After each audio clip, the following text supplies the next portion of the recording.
Hola, ¿qué tal a todos los televidentes de Canal 23 Chimbarongo? Estamos acá en el auditorio del Hospital de Mercedes de Chimbarongo para este conversatorio, un programa especial que ha organizado justamente esta casa televisiva con el Hospital de Mercedes, con el fin de ayudar, concientizar a la población respecto a diversos temas enarbolados con el tema de la salud. En este caso, con el VIH-Sida. Y para eso, primero que todo, queremos agradecer la presencia de quienes están hoy día aquí en el auditorio, comunidad en general, presencia de la directora del Hospital de Mercedes, la señora María Antonieta Matas, también agradecer a los representantes del Consejo Consultivo, estudiantes, etc. Como es un conversatorio, vamos a explicar la modalidad. Serán 40-45 minutos de charla, de una amena charla donde estarán los 4 expositores y luego vendrá una ronda de preguntas que realizará la gente que está aquí presente. Y vamos a partir con este programa, lo que es la primera pregunta para el doctor Horacio Díaz. Doctor, primero que todo, ¿cuál es la realidad del VIH-Sida hoy en el mundo y en nuestro país? Bueno, un poco para situarnos en lo que es el tema del SIDA, comentar que el primer caso en el fondo a nivel mundial se registró por allá por 1981, o sea, ya llevamos prácticamente cerca de 40 años desde que estamos luchando contra esta enfermedad, y de ahí en adelante tímidamente hubo algunos diagnósticos de enfermedades que todavía no se atribuía a qué eran en el fondo. Se sabía que cierta población especial de pacientes, aquellos más desnutridos o más enflaquecidos o con alguna enfermedad más arrastrada, eran susceptibles a tomar algunas infecciones respiratorias graves. ¿Ya? Años después se descubrió que estas personas estaban, digamos, afectadas por el virus de la inmunodeficiencia, que después se le asignó ese nombre. De ahí en adelante, yo diría que desde mediados de la década del 80 hasta la fecha ha sido una escalada bastante explosiva en cuanto a aumento de casos a nivel mundial. Y en los primeros años de esta verdadera epidemia, la verdad es que se creó un estigma frente a la enfermedad donde el que era diagnosticado era prácticamente persona fallecida. De hecho, como se demoró varios años en identificar el germen y luego varios años más en dar con alguna terapia que fuera más o menos efectiva, la verdad es que hasta mediados de la década de los 90, 95, 97, la tasa de mortalidad era muy cercana al 90, al 100%. Por lo tanto, eso es como, para enmarcar un poco de lo que vamos a hablar, la primera etapa de la epidemia del VIH fue marcada por una alta mortalidad. Esto da cuenta, como para responder la pregunta, del explosivo aumento que hemos tenido en la incidencia a nivel mundial del VIH, donde a la fecha ya suman cerca de 22-24 millones de personas que han padecido la enfermedad y muchos de ellos ya están fallecidos. En el tema VIH cuesta mucho dar cifras concretas porque por el tabú que tiene la enfermedad, a diferencia de la tuberculosis o de otras enfermedades que son notificables, es muy difícil dar un número exacto de la cantidad de personas afectadas por la enfermedad. Uno puede estimar la mortalidad, pero el porcentaje exacto de afectados se estima, por ejemplo, que por cada afectado hay al menos 2 a 3 personas que no lo saben. Por lo tanto, si a la fecha han fallecido cerca de 20 millones de personas por VIH en estos 40 años, es probable que al menos 60 o 70 millones de personas hayan estado infectadas o hayan sido sean portadores del virus o están en tratamiento o están, qué sé yo, con alguna enfermedad grave. Partamos con la definición de lo que es el VIH. Quisimos hacer esta pregunta para ahondar lo que significa en la realidad. Pero para la comunidad, ¿qué es el VIH y cuál es su diferencia con el SIDA? O sea, aquí hay que distinguir dos grandes grupos. Uno, que es la persona que se llama portador, ¿ya? O sea, yo puedo ser portador del VIH porque tengo el virus viviendo en mi organismo, ¿ya? Pero el virus, de hecho, uno lo adquiere y el virus fundamentalmente afecta a las células de la defensa. los glóbulos blancos, los linfocitos, que son un grupo de células que comandan nuestra defensa frente a las enfermedades.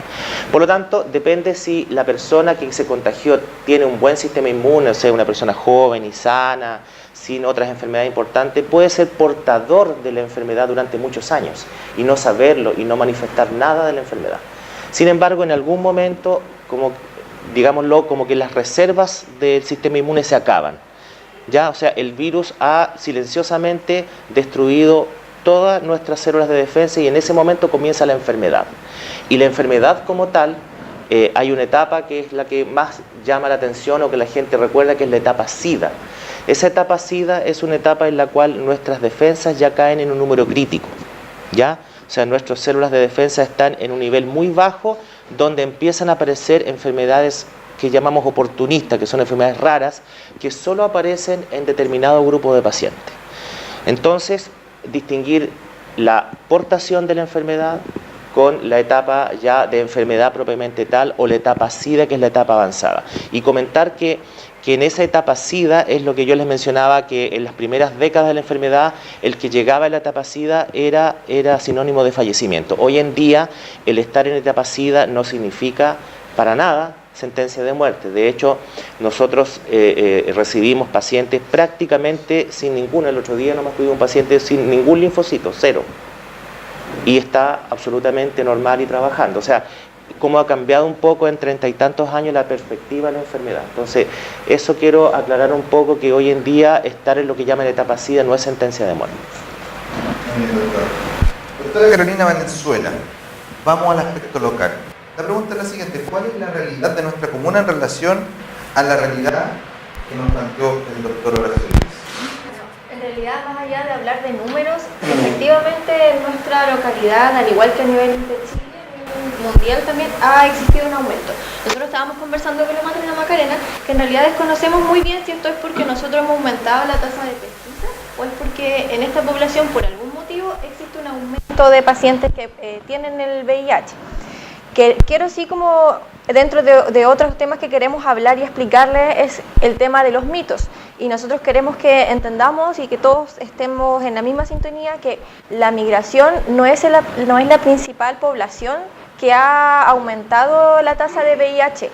Tenemos varios pacientes en control que en realidad no son la población que ha aumentado o que ha hecho que estas cifras crezcan, sino más bien la población que es de riesgo, que tiene conductas de riesgo, que igual nosotros queremos abordar como cuáles son las conductas de riesgo para que sepan y podamos evitarlo. Pero sí, efectivamente, al igual que a nivel de Chile, ha aumentado la tasa de VIH acá, por lo menos en Chimbarongo. Lo que pasa es que cuando llegó este como boom de todas las personas migrantes a Chimbarongo, obviamente todos pensaban que ellos eran los que traían el VIH a nuestra comuna. Entonces empezaron como a tomar muchos VIH para esas personas. Y todos los VIH que llegaron de esas personas, todos salieron negativos. Entonces no podemos dar la aseveración de decir que en realidad ellos son los que traen el VIH a nuestra comuna, porque no es así. De todos los pacientes que hemos tomado, uno es positivo y no tiene que ver con eso, porque ella venía ya con un VIH tomado desde antes. Estaba en Haití ya con tratamiento con VIH, entonces no tiene que ver con que acá se contagió con eso. No es la población haitiana la que trajo el VIH a nuestra comuna, no es así. Sin embargo, la población de riesgo ahora, que es lo que nosotros creemos que está dando cuenta del aumento explosivo, es el adolescente común y corriente que inicia su actividad sexual sin las debidas precauciones, digamos, o sin el temor necesario como para ser responsable. Y de hecho, todas las estadísticas muestran que los percentiles donde más ha aumentado el contagio son entre 15 y 29, y específicamente en subgrupos de 15 a 20 años incluso, ¿ya? Y son habitualmente adolescentes heterosexuales, la mayoría, que inician su vida sexual. Allí hay un grupo importante que nos da cuenta del aumento. Si bien es cierto, nosotros tenemos poblaciones migrante en control, obviamente es un sesgo porque nosotros somos centro de referencia y recogimos pacientes. Lamentablemente, como les menciono, es la nueva población de riesgo que se asocia a la población que ya conocemos. Lo que pasa es que que nuestra idea como hospital comunitario, es poder acercarnos a la comunidad y llevar esta educación y poder educar a los adolescentes en cuanto no solo a VIH, que es una de las enfermedades de transmisión sexual, sino que la idea es que los adolescentes conozcan todas las infecciones de transmisión sexual, cómo es la forma en que ellos se pueden proteger, ¿cierto? Y no solo del embarazo, porque como decía el doctor Horacio, yo creo que aumenta la tasa de VIH o de infecciones de transmisión sexual en los adolescentes, porque lamentablemente ellos tienen como la idea de que solamente se están protegiendo con métodos anticonceptivos con el embarazo. O sea, ellos se están protegiendo solo del embarazo, pero no de las infecciones de transmisión sexual, porque desconocen muchas veces estas enfermedades. Por lo mismo que decía el doctor, que lamentablemente son enfermedades que mucho tiempo permanecen en el cuerpo de una persona invisible a los ojos de nosotros. Entonces, como aparece tan invisible, hace que uno no le tome como la importancia o no tome esta posibilidad de cuidarse. Entonces nosotros como hospital empezamos primero con el SECH, haciendo educación de salud sexual y reproductiva, y este segundo semestre vamos a partir también con el San José de la Montaña, y la idea de nosotros es poder abarcar a toda la población educacional en educación de salud sexual y reproductiva, para poder llevar estos temas que son tan importantes y poder también aumentar el testeo de VIH, porque afortunadamente hoy en día tenemos una ley que nos ayuda también para que los adolescentes puedan tomarse el examen de VIH sin el consentimiento de los papás. Porque en ocasiones pasaba de que los niños sí querían tomarse el VIH, pero los papás eran los que tenían como esta cosa de que no querían que su hijo, porque pensaban que no tenían actividad sexual también, no querían que se tomaran el examen. Pero hoy en día estas dos leyes que tenemos nos ayudan a que los adolescentes puedan acudir con nosotros y tomarse el examen de VIH sin necesidad del consentimiento de sus padres. Desde los 14 años ellos pueden venir con nosotros y tomarse el examen, y eso es una de las cosas que también nosotros estamos promoviendo con esta educación que estamos realizando en los colegios, el aumento de testeo en esta población. Explicar que también el examen de VIH es gratuito, que está a libre disposición. Hoy en día nosotros como hospital también lo que queremos es aumentar el testeo, no solamente en las matronas, porque siento que en algún momento era como la función de matrona solamente, pero hoy en día nosotros como hospital queremos que todos los profesionales sean capaces de tomar o de indicar un examen de VIH, y eso va a aumentar también la población en que solicite el examen, porque hoy en día estamos haciendo de que los médicos tenemos unos formularios que están saliendo a nivel regional, y esos formularios los vamos a poner en todos los boxes de los médicos, de las nutricionistas, de las enfermeras, de las matronas también, con el fin de que ustedes puedan solicitar en cualquier control, en control crónico, en control de morbilidad, este test, ¿cierto? Esa es como la finalidad que queremos. Para la comunidad que quiera acercarse a realizar este examen, ¿cómo lo puede hacer? El test está, como yo les decía recién, a libre disposición en todos los box de todos los profesionales. Por lo tanto, si ustedes vienen por una consulta de morbilidad, no sé, cualquier consulta X, ¿cierto? Podrían solicitar el test, así como cualquier otro examen, como un examen de anemia, ¿cierto? Como un examen de glicemia que ustedes se toman en los controles crónicos habitualmente. Pueden solicitar, aprovechar, como yo digo, el pinchazo y tomarse el examen de VIH. Entonces va a estar por eso a libre disposición para todos, y además de eso nosotros lo implementamos en medicina y en urgencia también.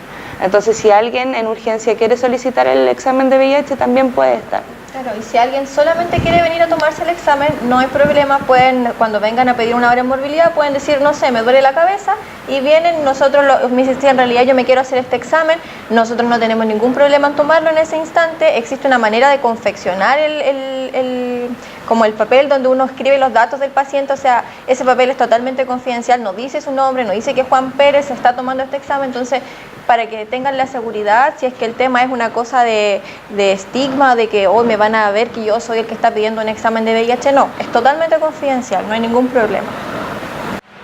Vamos a hacer un alto en el sentido de que estamos hablando de la prevención, pero lamentablemente hay gente que ya está contagiada con el tema del VIH, y para eso existe la unidad de infectología del Hospital San Fernando, en el cual se realiza el tratamiento y el seguimiento a este tipo de pacientes. Doctor, primero que todo, ¿quiénes componen la unidad y por qué es fundamental la presencia en este caso de Beatriz como químico farmacéutico en vuestra unidad? La unidad de infectología se creó después de mucho esfuerzo, digamos, a mediados del 2014 empezamos a trabajar con esto. Este proyecto lo venimos pidiendo desde el 2010, 2011. Y finalmente la resolución oficial como centro salió a principios del 2017. En este momento existen 34 centros de control de pacientes viviendo con el VIH en Chile. Nosotros somos el número 34. Y recientemente creo que se creó uno en la Florida. Pero la verdad es que antes de nuestro centro de San Fernando hacía más de 10 años que no se creaba ningún centro.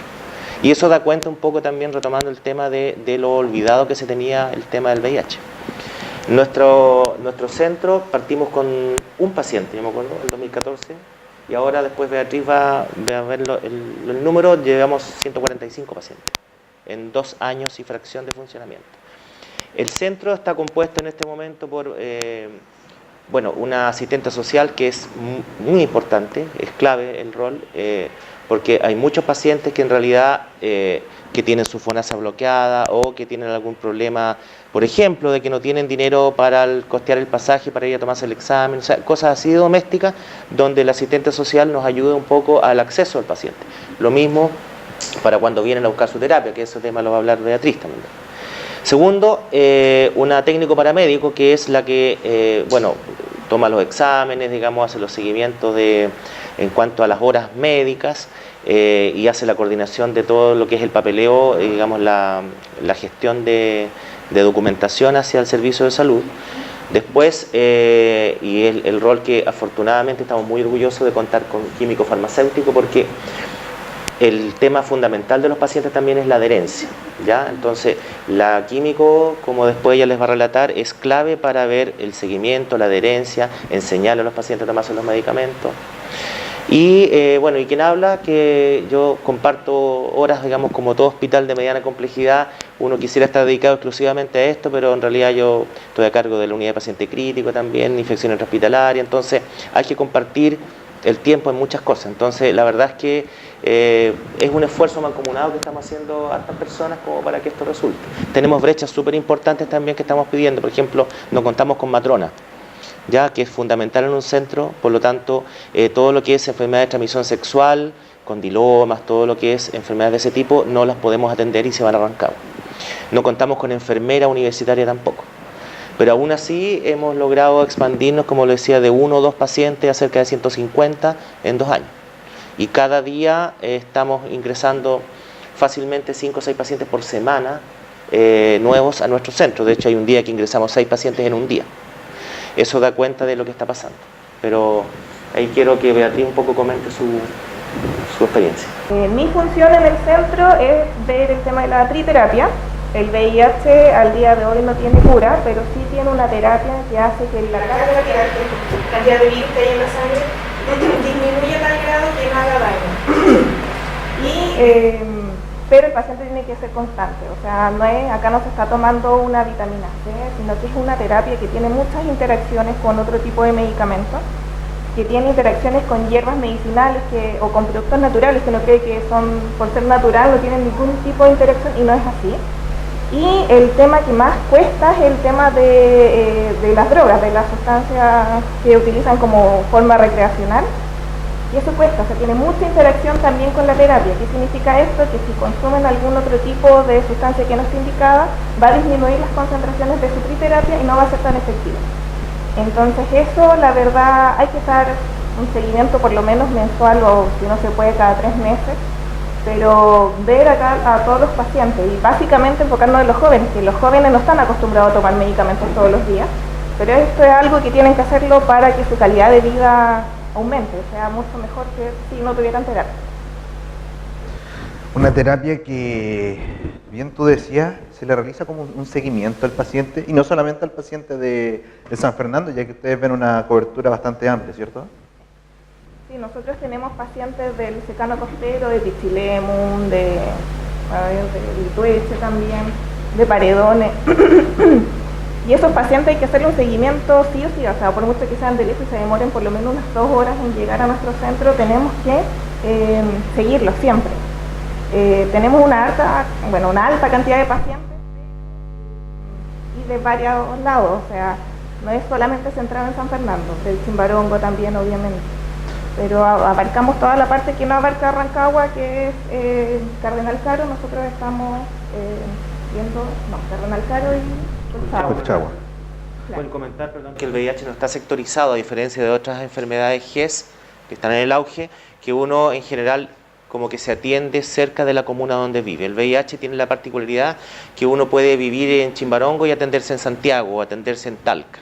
Y de hecho nosotros tenemos varios pacientes de Talca, 3 o 4 pacientes de Talca que viajan de Talca para acá por un asunto de que son gente conocida, que no quieren toparse con alguien allá. Entonces el VIH tiene esas particularidades que no tiene otras enfermedades del auge donde no está sectorizado.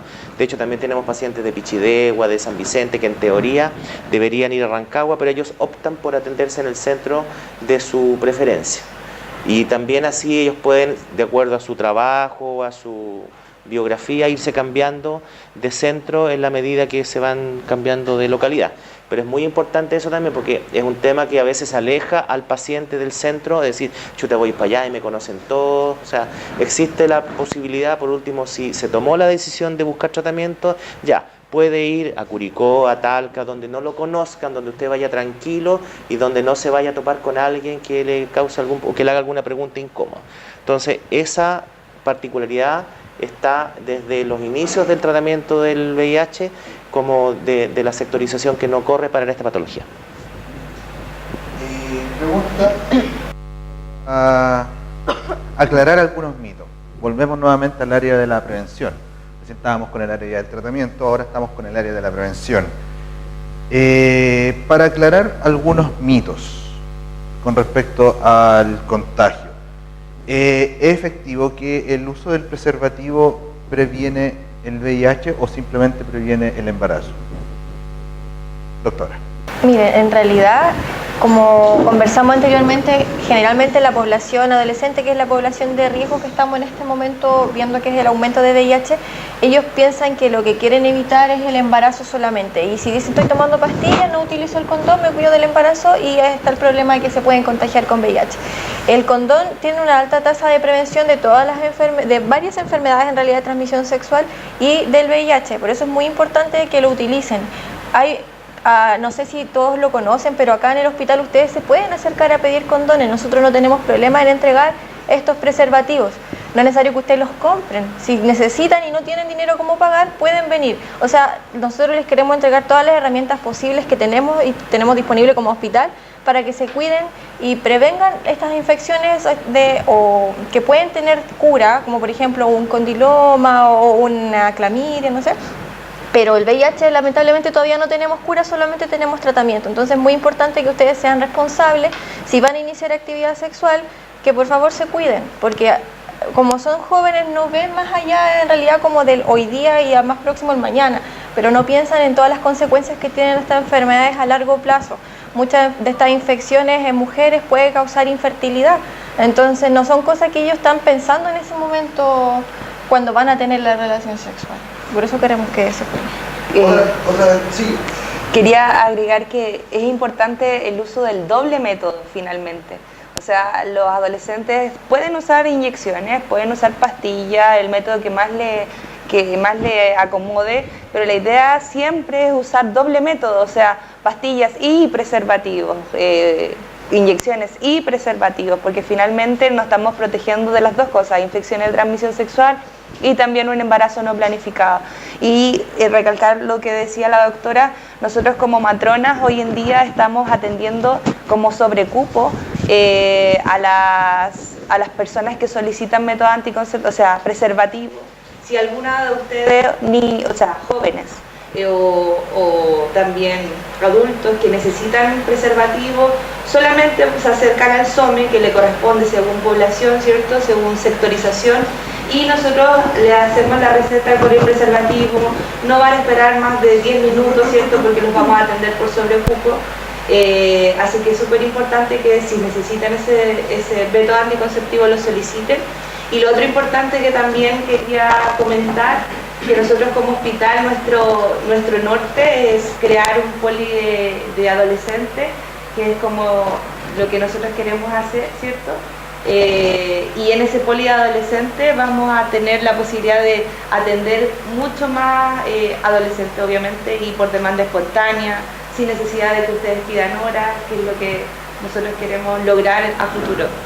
Todavía no lo tenemos, pero nuestra meta como hospital. Las últimas campañas que hubo hace años atrás no llegaron a la población porque yo creo que faltó el enfoque o plantearlas, digamos, dirigidas a la población objetivo. Entonces acá uno puede decir abstinencia y oración, claro, suena bonito, pero resulta que no es lo que está haciendo el joven. Entonces uno cumple como profesional con proponerlo, pero además tienes que saber que el 90% de los jóvenes no van a usar la opción de abstinencia, entonces tienes que tener un plan B. Y yo creo que si las campañas se enfocan en ese sentido y no solamente en la abstinencia como método de prevención, podrían ser exitosas las campañas y podríamos explicar o un poco corregir los errores que pasaron en los años anteriores donde cuando se hizo algún intento de campaña se hizo mal enfocado. Yo creo que ese tema es importante a la hora de nosotros plantear una campaña de prevención, situarnos en lo que realmente están haciendo los jóvenes y desde esa perspectiva armarles un tratamiento o algún plan de prevención. En este caso, desde la experiencia de cada uno, sabemos que puede haber un aumento de contagio, ¿cierto? ¿Cuáles son las principales conductas de riesgo que puede ver uno que ustedes como profesionales? En su caso, doctor. Bueno, el sexo no seguro, eso es lo principal. Acá en Chile, a diferencia de lo que ocurre en Europa, el tema de la drogadicción endovenosa no es un tema muy prevalente, donde allá en otros países, claro que da cuenta de los contagios especialmente de VIH y de hepatitis C. Hay que recordar, digamos como paréntesis también, que cuando uno se contagia de VIH, generalmente el VIH no viaja solo, viaja con hepatitis B, con hepatitis C, con sífilis, con gonorrea, con un montón de otras enfermedades de transmisión sexual más. Y de hecho muchos pacientes que están infectados con VIH también son portadores de hepatitis B y de hepatitis C. La hepatitis C tiene tratamiento, pero la hepatitis B es igual o peor, digamos, mi pensamiento que la hepatitis B es más nefasta incluso que el VIH, porque en realidad no hay un tratamiento tan efectivo ni que consiga un efecto clínico tan bueno como en el VIH, por lo tanto ese es el problema. O sea, ya VIH yo te puedo tratar, pero resulta que tienes hepatitis B o tienes hepatitis C, puedes morirte de un cáncer hepático o de una falla hepática grave, etcétera. Entonces, recordar que solamente una conducta de riesgo nos expone a 5, 6 o 7 enfermedades al mismo tiempo, como nosotros lo vemos en la práctica. Y en ese sentido, Beatriz, como químico farmacéutico,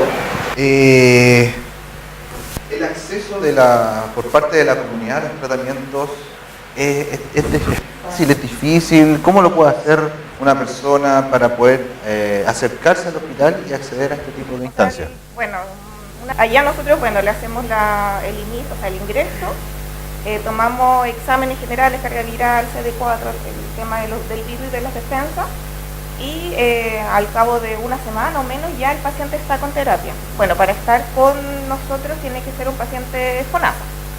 Paciente ISAPRE ya se atiende su clínica respectiva. Perfecto. Pero en nuestro caso, paciente FONASA ya al cabo de menos de una semana ya está con triterapia, y son terapias sumamente caras para el gobierno, pero se entregan gratuitamente. ¿Y ese tiene un tiempo de duración el tratamiento? No, el tratamiento es de por vida. O sea, acá no es como que se tome su triterapia durante 7 días y de ahí, no. O sea, aquí es para toda la vida del paciente. Por eso, por eso anteriormente decía que la persona tiene que ser constante. Por eso tiene que ser constante, claro, porque al final la terapia, el paciente va envejeciendo, por ejemplo, y se van agregando otras comorbilidades como hipertensión, diabetes. cosas como clásicas ya de producto de la edad. Y ahí uno también tiene que estar viendo el tema de la triterapia asociado con, no sé, con un tratamiento de diabetes, con un tratamiento de hipertensión. Entonces, pero es para toda la vida, o sea, no es una enfermedad que tenga cura ni que con la triterapia el paciente se vaya a mejorar de VIH, porque no es así. Como nuestro hospital no es un hospital tan grande en tamaño, la unidad de infectología no solamente atiende VIH. En Rancagua o en otras partes donde está más separados los roles aún, hay una unidad exclusivamente de VIH. Entonces eso también a la gente le atemoriza un poco porque va a la sala de VIH.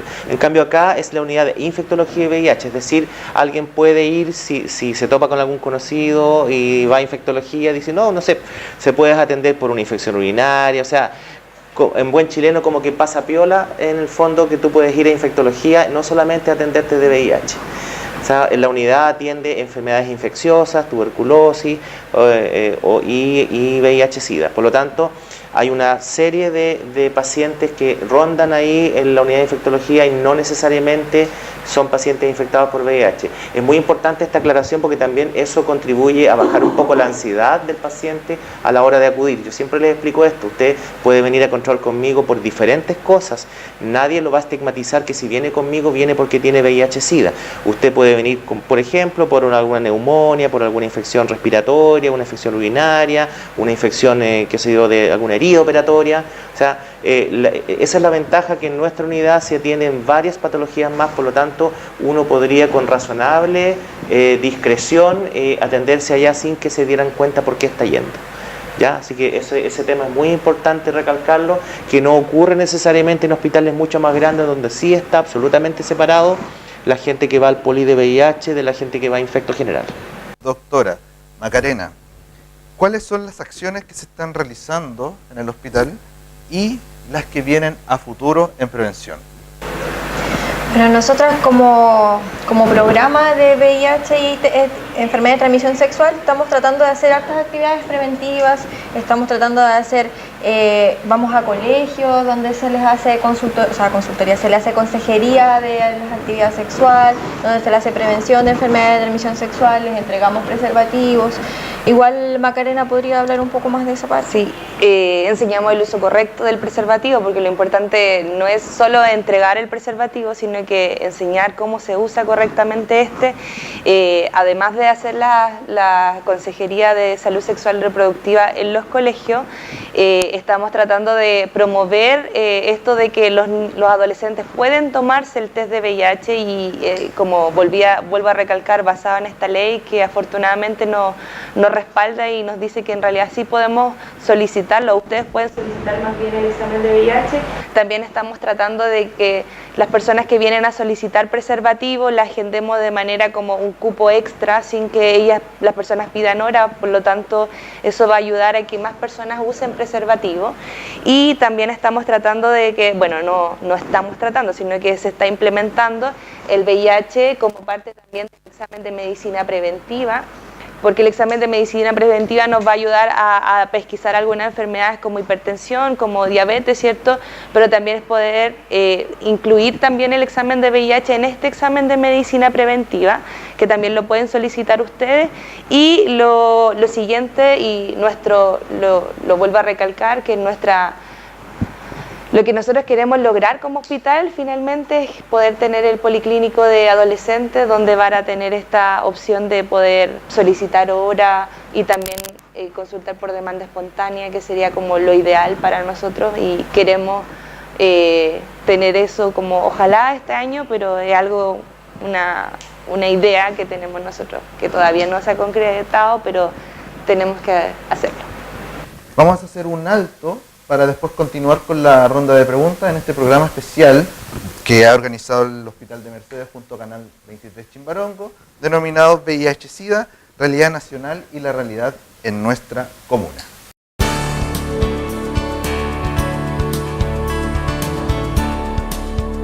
¿Qué drogas disminuyen el efecto de la triterapia y qué sustancias naturales disminuyen el efecto de la triterapia?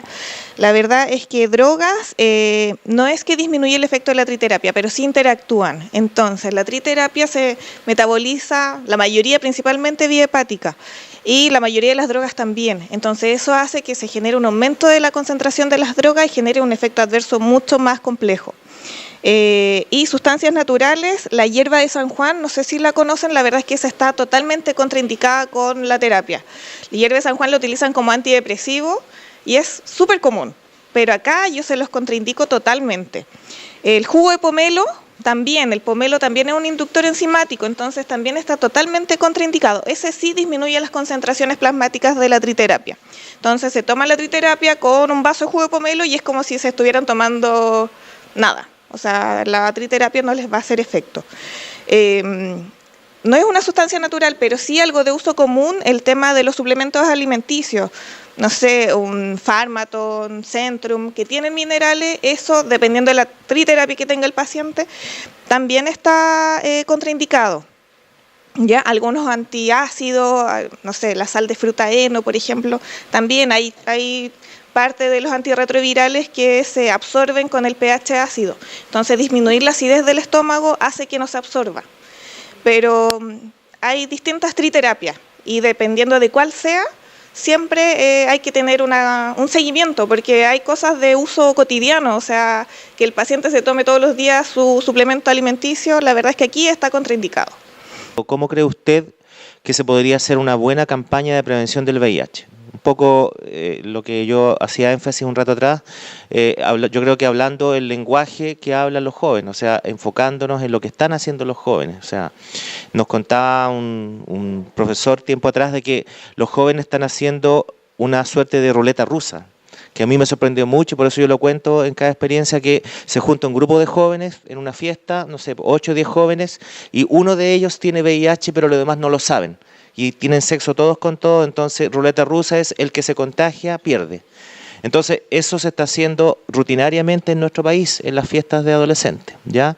Entonces, si uno no entiende este mensaje, uno podría quedarse estancado en niños, la prevención es lo importante, pero les menciono este ejemplo porque en eso estamos en el 2018. Entonces, si la campaña de prevención del VIH solo se enfoca en la abstinencia, nadie va a pescar la campaña. Por lo tanto, tenemos que empatizar con lo que está sucediendo, estemos o no de acuerdo, pero esto está pasando. Entonces yo creo que en la medida que las autoridades se pongan en el lugar o tomen las opiniones de los jóvenes, en tanto eso no ocurra, ninguna campaña va a ser efectiva. ¿Cuáles son las enfermedades de transmisión sexual que el preservativo no puede proteger?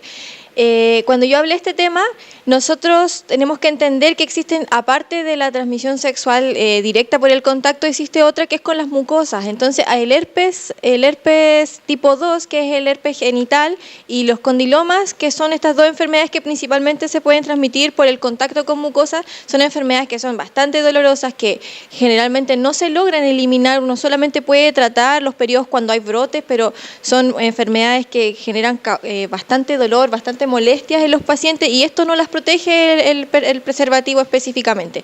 Por eso igual hay que tener cuidado cuando tienen relaciones sexuales con parejas que no conocen, con estas relaciones sexuales que tienen, no sé, de personas que conocieron en la disco, porque no conocen ustedes qué enfermedades puedan tener y no solamente van a estar protegidos con la pastilla anticonceptiva o con el condón. Entonces a eso también queremos enfocar a que tengan relaciones sexuales más seguras. Me preguntaron como desde qué curso se realizan esta consejería, y nosotros tenemos distintos tipos de consejerías como hospital. La que nosotros hacemos como matrona tiene que ver con la salud sexual y reproductiva, ¿cierto? El conocimiento de las infecciones de transmisión sexual, el conocimiento de la postura correcta del preservativo, entre otras cosas. Pero también nosotros realizamos consejerías con los psicólogos sobre afectividad, sobre cómo reconocer nuestro cuerpo, cómo querer a nuestro cuerpo, etcétera. Y esas consejerías van como previo a lo que nosotros realizamos. Por lo tanto, tiene que ver con que el colegio nos solicite estas consejerías, y de acuerdo a la edad de los niños o la realidad de estos niños es la consejería que nosotros vamos a tomar. Habitualmente las matronas vamos como desde séptimo básico en adelante, y antes de eso se toma como la parte de afectividad, reconocer el cuerpo, etcétera, en sexto o menos, y ahí iría como la parte de las psicólogas, que generalmente está como más enfocada a esa parte. ¿Qué relación existe entre el aumento del consumo de drogas y el contagio de VIH? La verdad es que un paciente, por ejemplo, que está bajo el consumo de las drogas ya pierde un poco está como más desinhibido a realizar conductas de riesgo, o sea, conductas sexuales de mayor riesgo. Entonces, eso obviamente sin preservativo predispone al usuario a tener más riesgo de que se le transmita el virus si es que su pareja tiene el virus. En qué momento se entrega el resultado del VIH, y de la mano con eso, si uno es portador del VIH y no se hace el examen o no sigue un tratamiento, ¿puede vivir con eso? El tema en el testeo del VIH ha avanzado un montón en el último tiempo, y como se ha mencionado acá, por lo menos en el centro de nosotros uno puede ir y pedir libremente el examen, que a todo esto es gratuito, independiente de la situación previsional o ISAPRE. Eso hay que recalcarlo. O sea, el examen no tiene costo, porque ahora el gobierno en el fondo subvenciona el hecho de tomar el examen. Tiempo atrás solamente se subvencionaba el examen que salía positivo, pero ahora el hecho de tomar el examen, ya ese dinero retorna, digamos, al establecimiento, por lo tanto no hay distinción del punto de vista previsional. Primera parte. En general, el preinforme del examen incluso está el mismo día o a lo más al día siguiente. Si el resultado está negativo, se hace una consejería, digamos, en general, y se entrega el resultado. Si el resultado está dudoso, o lo que llamamos reactivo local, lo que significa que salió positivo en el establecimiento donde se tomó, el examen sigue un protocolo que va al Instituto de Salud Pública, donde en un plazo promedio de 8 o 10 días hábiles se devuelve el informe. Y ese informe es el resultado oficial. Si ese examen es positivo, en ese momento se cita al paciente y se le informa oficialmente su diagnóstico. Eso lo tiene que hacer la persona que solicitó el examen. Por lo tanto, esto que yo les menciono ocurre en los hospitales de baja, mediana y alta complejidad o en los consultorios. Una vez tenido el resultado del examen, la persona, digamos, el funcionario contacta al centro de personas viviendo con VIH más cercano para iniciar el protocolo. Y la segunda parte de la pregunta es si un portador no se hace el examen o no se trata, ¿puede vivir? También al principio de la charla lo mencionábamos, o sea, si da la casualidad que es una persona con un buen estado de salud, efectivamente puede estar varios años sin presentar ninguna manifestación de la enfermedad, pero tarde o temprano va a presentar o va a debutar ya sea con alguna bronconeumonía rara, o con baja de peso inexplicada, o con fiebre rara, o con inflamación de los ganglios. O sea, algo lo va a motivar a consultar en un plazo muy variable, desde meses hasta muchos años. Por lo tanto, la evolución natural de la enfermedad indefectiblemente va a la complicación. Así que la idea es que una vez diagnosticado, uno no lo piense mucho y busque ayuda lo más precozmente posible. Acá alguien preguntó si el contagio puede ser por una pareja de distinto sexo de forma de sexo anal. O sea, si mediante el sexo anal una pareja heterosexual podría contagiarse. Y efectivamente sí, más que el mito de que las personas homosexuales son las que se contagiaban, es el tipo de relación sexual que tienen. La idea es que el virus se transmite a través de la sangre. Si ustedes tienen contacto con la sangre de un paciente infectado, ustedes se van a contagiar. En la relación del sexo anal hay una lesión de las mucosas y por eso existe esta transmisión del virus hacia la otra persona. Entonces, efectivamente, no importa mucho si es una pareja homosexual o una pareja heterosexual, es el método en el que están realizando el que se pueden contagiar. Con el tema de las consejerías que nosotros realizamos, me preguntan a mí si la consejería o las campañas van a ser solamente en los colegios. Y bueno, recalcar que existe el Día Mundial del VIH y nosotros siempre como hospital realizamos campañas para la detección. El año pasado se hizo una campaña de testeo rápido de VIH y este año también pretendemos seguir con lo mismo. Y bueno, también nuestra idea también es poder acercarnos a la comunidad adulto mayor, realizar educaciones también en la comunidad adulto mayor, como hablamos con la presidenta en un principio de año. Y eso son algunas de las cosas que como hospital queremos promover para el uso correcto del preservativo, la infección de transmisión sexual, etc. Eso. Y me preguntaban una cosa importante. ¿Qué pasa con estos colegios que no son del sector urbano? Nosotros como Chimbarongo tenemos una población bastante amplia. Hay unas personas que viven, por ejemplo, en San Enrique, que me preguntaban recién, y otras personas que viven acá en el centro de Chimbarongo, y nosotros como comuna estamos divididos también, y nosotros atendemos la parte urbana de Chimbarongo, pero existen otros matrones, que son mis colegas, que atienden a la parte rural de Chimbarongo, o sea, Codegua, San Enrique, etcétera. Entonces ellos también realizan charlas educativas a los colegios, también entregan preservativo, no es solamente una actividad que se realiza como hospital. Por lo tanto, si alguien de San Enrique, como me preguntaban recién, quiere realizar o quiere solicitar una educación en algún colegio de San Enrique, puede solicitarlo, pero tiene que ser al Departamento de Salud Municipal. ¿Cuánto le cuesta al gobierno un tratamiento mensualmente a un paciente con SIDA? La verdad es que esto varía dependiendo del tipo de terapia, pero está entre un rango de 600.000 pesos, entre 400 y 600.000 pesos mensual.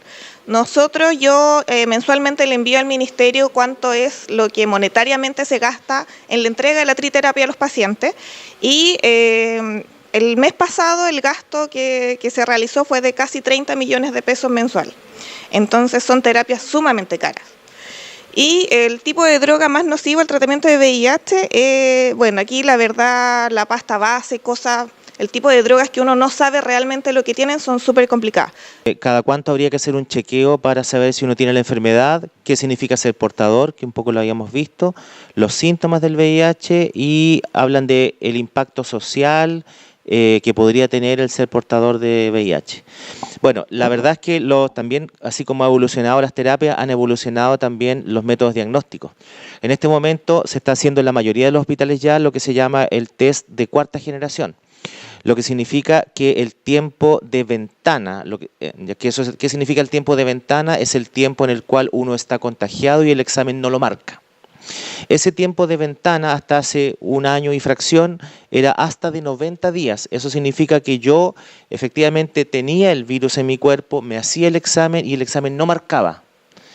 ¿Por qué? Porque pasaban hasta 90 días hasta que mi organismo generaba anticuerpos contra el VIH y eso lo detectaba el examen.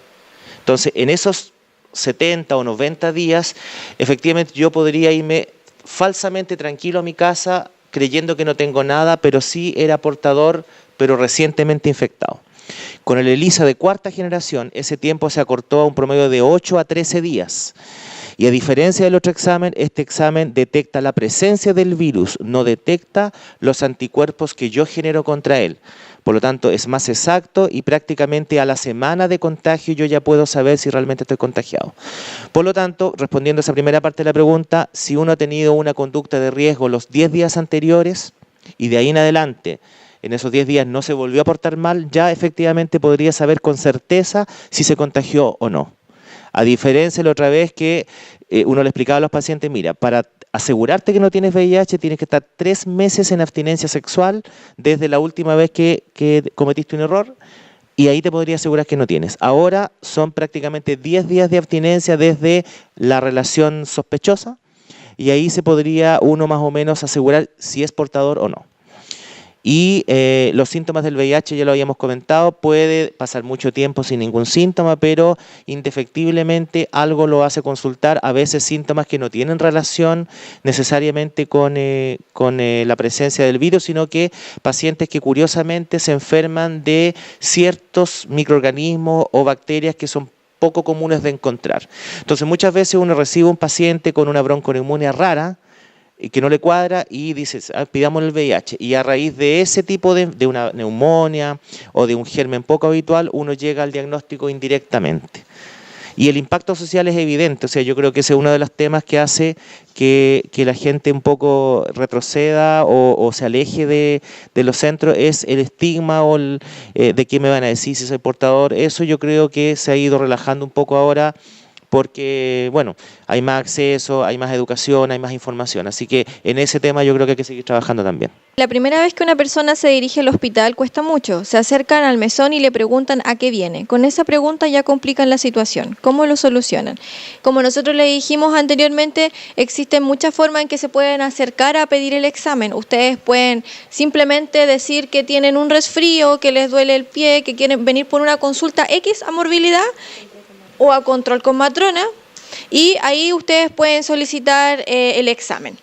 Lo otro es, por ejemplo, en urgencia también pueden dar otro motivo de consulta, también pueden solicitar el examen, o en crónico las pacientes mayores, si vienen por su control de hipertensión, también pueden decir que desean tomarse el test de VIH para descartar. Y una de las últimas preguntas que nos hicieron es que si los preservativos son confiables en nuestro hospital, y yo creo que esto quedó arraigado como en la población, porque en algún momento hubieron algunos preservativos, ¿cierto?, que lamentablemente no estaban dentro de como los rangos de calidad establecidos, pero es importante mencionar que todos los preservativos que llegan a nuestro hospital y a toda nuestra región, ¿cierto?, están testeados, por lo tanto sí son muy confiables. Ahora, disminuye la efectividad cuando no se usan bien, ¿cierto?, con la postura correcta. Por eso es tan importante que nosotros enseñemos la postura correcta del preservativo.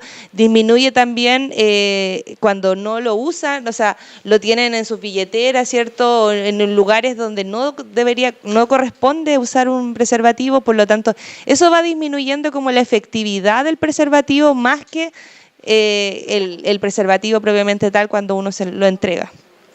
O que, claro, como lo usen mal, por eso es importante la postura correcta del preservativo. Al ser diagnosticada una persona, el tratamiento incluye psicólogo. La verdad es que nosotros como centro no contamos con un psicólogo que trabaje con nosotros, pero sí hacemos la interconsulta salud mental. Pero de todas maneras el tratamiento psicológico en estos tipos de pacientes cuando recién asumen el diagnóstico es súper importante. Y la otra pregunta dice, pensando en el futuro, ¿sería posible tener un centro de VIH en Chimbarongo?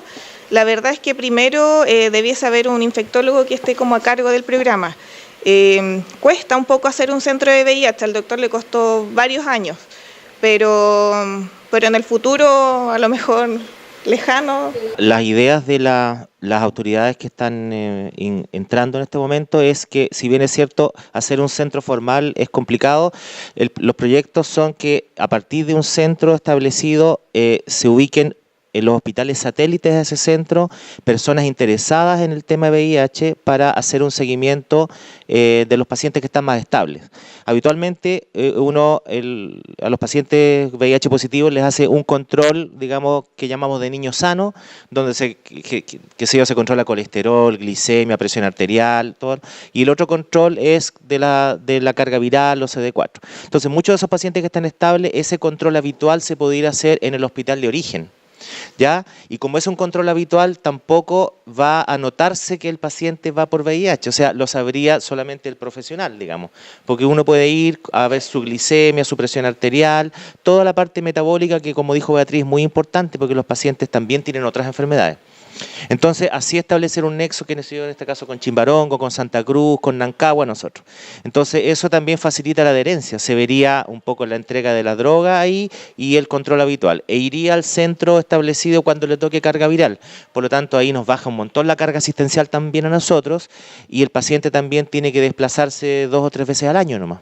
Entonces, por ahí va el enfoque que quiere hacer el Ministerio y que eso es bastante factible, no requiere muchos recursos, requiere poca infraestructura y profesionales que quieran trabajar en los hospitales aledaños al centro. ¿Qué protocolos existen para las instituciones de emergencia, bomberos o carabineros, o para la gente que trabaja, qué sé yo, en un accidente, con desastre, desde el punto de vista del contagio? Ahí se usan lo que se llama las precauciones universales, o sea, todo carabinero o bombero o persona que asiste a un accidente debería usar guantes. En general, cuando va a tomar contacto con fluido, y habitualmente la mayoría de las personas que asisten a rescate, la gente de SAMU, va con su equipamiento, digamos, tienen sus guantes cuando uno toma contacto con fluidos. Habitualmente eso es más que suficiente. Para que uno se contagie el VIH de contacto sangre con sangre, la verdad es que tiene que haber una cantidad muy importante de fluidos. El contacto, curiosamente, no es tan eficiente como parece, no así en la hepatitis B. En la hepatitis B basta una gota de sangre en contacto para que uno se contagie. El VIH es menos eficiente, ¿ya? Por esa razón uno tendría que usar precauciones universales cuando asiste a cualquier accidente, y eso de rutina se hace mucho tiempo. O sea, habitualmente los bomberos, carabineros se ponen sus guantes cuando va a atender a algún paciente. Eso es suficiente como para prevención, ¿ya? Como para no crear una psicosis colectiva tampoco. O sea, por ese mecanismo de contagio, la verdad es que son anecdóticos los contagios, e insisto, tienen que haber un contacto prolongado. O sea, la persona que asiste al accidentado también tiene que tener un corte en sus manos y estar sangrando en ese momento, y que tome contacto con la sangre. Entonces, la verdad es que eso no ocurre. Que si el contagio es solo por la actividad sexual, en realidad, aparte de la actividad sexual, que puede ser por vía vaginal o por vía anal, también está la vía vertical, que es cuando la mamá, o sea, cuando una mujer que tiene VIH se embaraza, el VIH puede pasar hacia el bebé, aunque en muy poca cantidad. En realidad, si la persona está bien controlada, tomando su medicamento, no pasa casi el virus. Y la otra es al momento del parto. También mediante la lactancia, por eso las personas que tienen VIH no pueden dar pecho a su bebé. Y no sé si se me escapa alguna otra, ¿no? La vía vertical. Premasticación, hay un tema que igual, sobre todo que es población rural, hay una vía de contagio que es poco conocida, que se llama la premasticación. De hecho, cuando yo estaba haciendo la beca, se publicaron los 2 o 3 primeros casos acá en pediatría. Hay muchas mamás, y esto es importante para la gente que vive en zonas más rurales. Antes había mucha costumbre de, cuando está recién empezando a comer la guagüita o sus primeras papillas sólidas, la mamá la mastica primero y se la da. Entonces llegaron 2 o 3 casos al Hospital San Juan de Dios el año 2012-2013, donde habían efectivamente niños contagiados con VIH y no había cómo saber la manera en la que estaban contagiados. No era por transmisión vertical, no era por abuso sexual. Entonces, una vez que se hizo toda la investigación, se descubrió que esos niños habían sido contagiados por premasticación. ¿Qué significa eso? Que la persona que estaba a cargo de los niños le daba la papa, primero la masticaba ella, se la sacaba de la boca y se la daba al bebé. Entonces, esa persona que masticaba la comida tenía una lesión en su boca, y coincidía que el bebé también tenía una lesión en su boquita. Entonces ahí, como quien dice, se alinearon los astros y se contagiaron a ese bebé con VIH. Entonces, parece chocante, pero es una costumbre que todavía se sigue haciendo en muchas zonas rurales de nuestro país. Entonces, esa es una vía de contagio que es conveniente que ustedes sepan que es súper mala pata, pero existe, y es una vía que hay casos documentados acá en Chile. Bueno, y el sexo oral también, que había una pregunta que obviamente es un poco el mismo concepto. El sexo oral también uno se puede contagiar si hay lesiones genitales y lesiones bucales al mismo tiempo, el contagio existe. En el fondo tienen que haber contacto de 2 superficies lesionadas, en pocas palabras. Bueno, y con esto terminamos la ronda de preguntas y también terminamos este programa especial organizado por el Hospital de Mercedes de Chimbarongo con Canal 23. Agradecer nuevamente al doctor Horacio Díaz, a la químico farmacéutico Beatriz Bustamante de la Unidad de Infectología del Hospital San Juan de Dios de San Fernando, y también agradecer a la doctora Carolina Valenzuela y a la matrona Macarena Soto, funcionarias del Hospital de Mercedes de Chimbarongo. Un fuerte aplauso de todos los presentes para nuestros profesionales y funcionarios de la salud. Muchas gracias a todos y muy buen día.